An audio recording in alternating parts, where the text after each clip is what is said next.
Dieu est fidèle à ses promesses. Amen. Quand on expérimente les promesses de Dieu, on ne peut que dire qu'il est fidèle. Je me souviens d'un jour où ma belle-mère a été hospitalisée pour une leucémie, mon grand frère était en prison et je me suis retrouvé à la rue avec mon petit frère. Pas d'argent pour payer le loyer. Et je passais mes journées donc à l'hôpital pour aller voir ma belle-mère qui, au fur et à mesure du temps, était rongée par le cancer. Et puis l'après-midi, c'était mon frère en prison.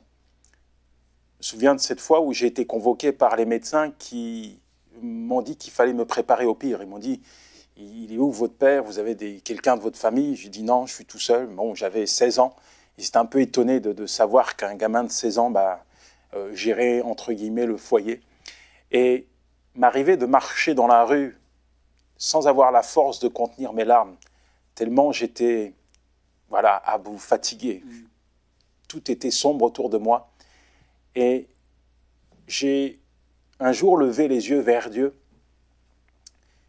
et j'ai dit, Seigneur, cette personne qui est ma belle-mère, c'est la seule personne qui est là. Et si elle meurt, qu'est-ce que je vais devenir? Qu'est-ce que mon petit frère va devenir? Qu'est-ce que mon grand frère va devenir?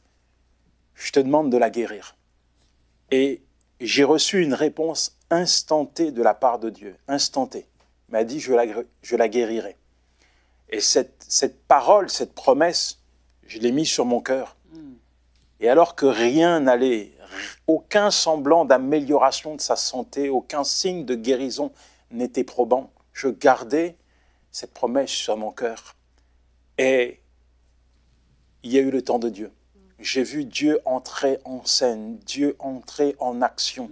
Il a posé sa main sur ma belle-mère.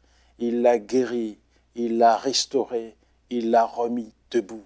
Et elle est sortie de l'hôpital et elle a vécu de longues années. Amen.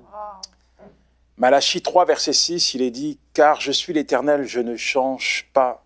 Dieu est le même hier, aujourd'hui et éternellement. » Il y a peut-être une promesse qu'il t'a faite, cette promesse, elle est sur ton cœur, et autour de toi, eh bien, il n'y a plus rien, il n'y a plus d'espérance. Peut-être que c'est pour ta santé, la médecine t'a condamné, peut-être que c'est pour ton mariage, et ton foyer est renversé, il bat de l'aile, et tu te dis, mais comment? J'aimerais te dire une chose, c'est celle-ci. Dieu n'est pas au chômage. Dieu n'est pas à la retraite. Dieu ne pointe pas aux ascédiques. Dieu ne change pas. Et ce qu'il dit, il l'accomplit toujours. Alors, même si le temps te semble long, attends, sois patient. Pourquoi? Parce que la promesse de Dieu va s'accomplir.